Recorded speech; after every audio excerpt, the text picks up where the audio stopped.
Hey agents, Al Perry here. Thanks for stopping by to watch this video. Today we're going to be talking about open houses, some great tips on hosting an open house. I have my handy yellow sheet here. I was jotting down some ideas and I pulled some people who I respect who do open houses frequently just to get some ideas on some great techniques around hosting the open houses. So I'm going to jump into these 17 pieces here, suggestions. First and foremost, I think this is most important. You got to get into the habit to host open houses. You know, sometimes I'll see agents and they'll say they want to host an open house, and they gear up, they prepare to host the open house, they do it. Maybe they get mixed results. Maybe they're not feeling super great about it, or maybe they even had a great turnout, but poor follow up and didn't get a result out of it. And then that's the last one they do. If you're going to do open houses, if that's going to be part of your prospecting plan, then you got to get in the habit of doing it. Best things are things that you establish routines around. Open houses are no different. So get that into your daily routine, things that you can do at your open house. Maybe you're doing them weekly, maybe you're doing them every week, doing the same day, second and fourth Saturday of the month, whatever it might be, but set a routine up. And then you want to set a goal. How many open houses are you trying to do? How many people are you trying to commit to meeting?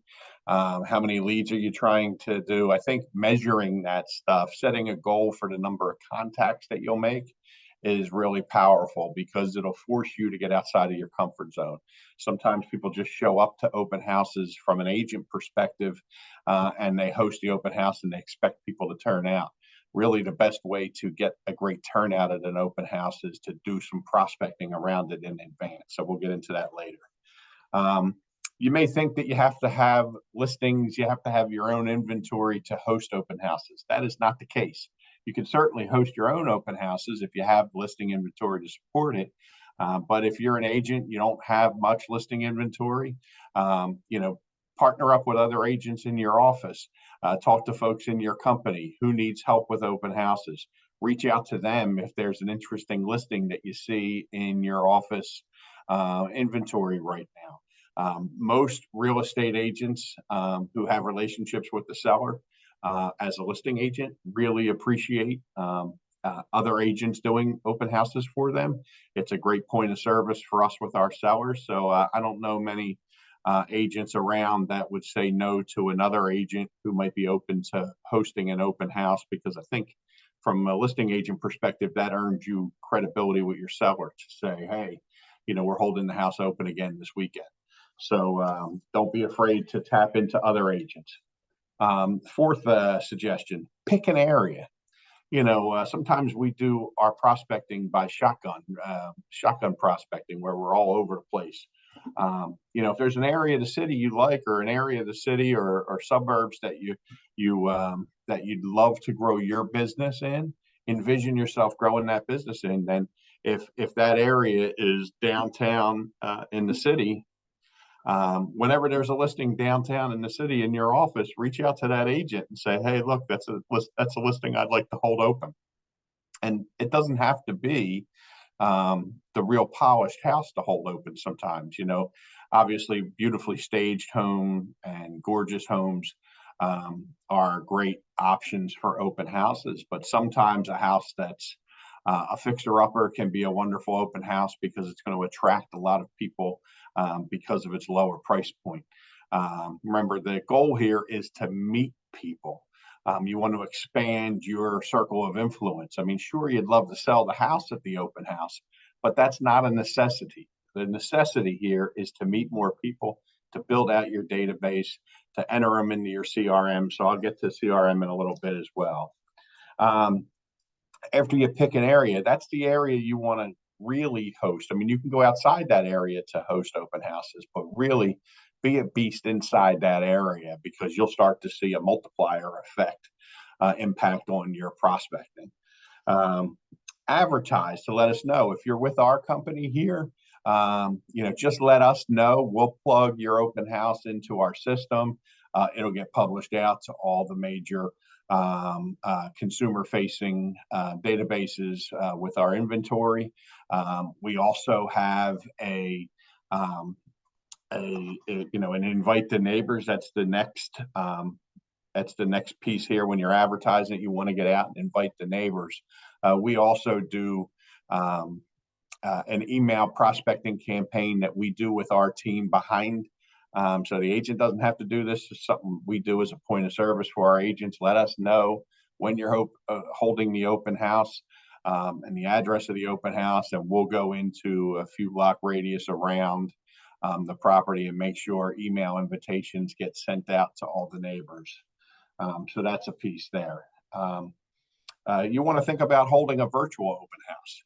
If you're doing an open house, you're going to be there in person, and you're going to be inviting people to come. But there's going to be some people who can't come. So maybe when you get there, as you're starting your open house before other people get there, you just take a quick walkthrough with your phone and record a video of you basically doing a walkthrough tour of the property.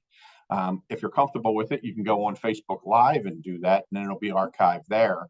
But just record a video that you can upload to your page, your social media page. So now it's there. So anybody else who wants it, you can direct them to there. Who, if they couldn't get out to the open house, you can say, well, look, I shot a video.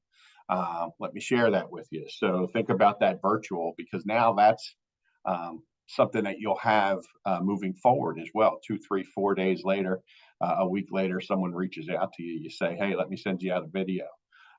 So it's almost as good as the open house piece there, but it allows you for some residual impact down the road. Prepare in advance. Don't just show up to an open house. You want to put some directional signs out early in the morning if you can. If you're holding an open house at noon, get out there at 9 a.m. or the day before, even if you could, and put some directional signs wherever the closest main street is. Put a directional sign. You can buy these pretty cheap. Some of our offices have these directional signs in them. You just want to point people to the open house. Let people know, hey, here's an open house. You'll see some people put some balloons on those directional signs. Get into Moxie, that's our back office software. Print some flyers for the open house. Even if the listing agent has some flyers at the house as part of their marketing materials for people who might be stopping in to visit it, you want to have your flyer, something that's branded to yourself, a walk-away piece that someone could take with them. So make sure you print some of those out.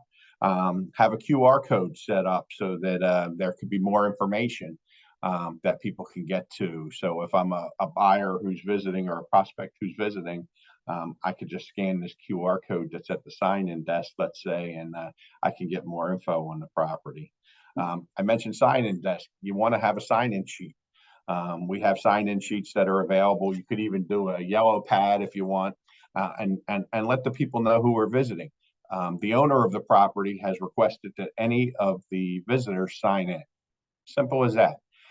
It'll get you over any objection for people who might be hesitant to sign in. Just put it on the owner. Hey, we're inviting you to this open house, but the owner just asked that all visitors sign in.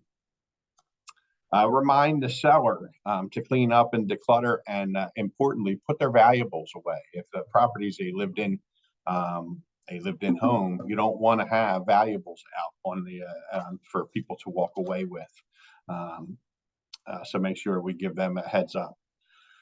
You want to determine key selling points. What are the taxes? What's the square footage? Also, it's good to know what inventory is currently on the market in the area. Because remember, anyone who's visiting this home that might have interest in this home, who's a real bona fide prospect, is probably going to be curious about the other homes if they're not already looking into those other homes. So you having some of that information top of mind, knowing what the showing instructions are, offering to schedule appointments for them to tour those other homes as well. This way it keeps the point of contact with you, and you're providing additional layer of service and opportunity to the people that you're meeting. Showcase the neighborhood. This works really well, especially if you're holding open houses in the same neighborhood. you get better acquainted. Make sure you are an advocate for that neighborhood. Each neighborhood that we sell houses in has some really cool aspects. Local businesses, recreational areas, schools, places that, theater districts. Who knows what might be out there, but become acquainted with this so that you can be an advocate for the neighborhood as well. People like that. People like when you're kind of that town advocate. People, if that's an area they've identified that they want to buy in, that'll give them more glue to stick to you because they'll know you're a real resource when it comes to that area. You can invite mortgage people to attend. A lot of real estate companies, like our own, has affiliation with some, with a mortgage company. Encourage them to attend, or at least give you a marketing sheet with some closing cost estimations to have available. It's very common for questions that come up at an open house about how much will this house cost me down, how much will it cost me a month, should I want to buy it. So having those printed out worksheets already can be a real nice tool and a nice walkaway piece that also will serve as branding for a mortgage partner as well. Clean up the house when you get there. Even though the seller may declutter and get the house prepped, make sure you kind of do it once over before you start the open house, and just clean up anything that you can clean up. I always like to carry extra 60-watt light bulbs with me. Sometimes you'll find lights that are out. This way you have a light bulb with you as well. I do have some light cleaning products in my car that I keep when I go to open houses, again, just for that occasional spill or something that might need to get cleaned up. You can, if it's an occupied, or if it's a property that's staged, or someone lives in it, I find that leaving the TV on, but leaving it on low, obviously not disrupting the flow, but leaving a TV on can kind of cool, make things a little more comfortable of an environment. Sometimes visitors to open houses have a little anxiety when they're coming in because, again, they're going to be meeting a salesperson there, and some people kind of put their guard up when a salesperson's around. You want to make it comfortable, so if there's not a TV that you can leave on, nothing controversial on the TV, obviously, just something light and airy on the TV, so it just kind of eases tension. Or you can bring a little speaker and play some soft music in the property as well. Again, we're just trying to create an inviting atmosphere. What else do I have? It's always great to have some drinks, some water bottles available for anyone who's coming through. I mean, we see some people do open houses and they'll actually bring baked goods, and I'm not trying to create a huge expense for people doing open houses, but if that's something that you enjoy, I'm sure visitors always love a baked good as well. It might be a nice way to leave a lasting impression with people as well. And I think most importantly is to follow up. I think people hold open houses. They get a contact list, sign-in sheet, and then they don't follow up with these people. Maybe they follow up with it once, then they don't follow up again. It's, this is a sales position. It's a sales job. So prospecting is part of your business. So as you meet people, as you build out your database, you want to drop them in your CRM, your customer relationship management platform, and stay in touch with them. Call them the following day, thank them for visiting, ask if there's any questions they have or anything that you can do to help them in their search, whether it's pertaining to this particular property or any other property that's out there. The other thing I like to have is RPR. That's the Realtors Property Resource. Having access, if you're online while you're at the property, that's really helpful. A lot of times, some of these visitors to the homes, they are sellers.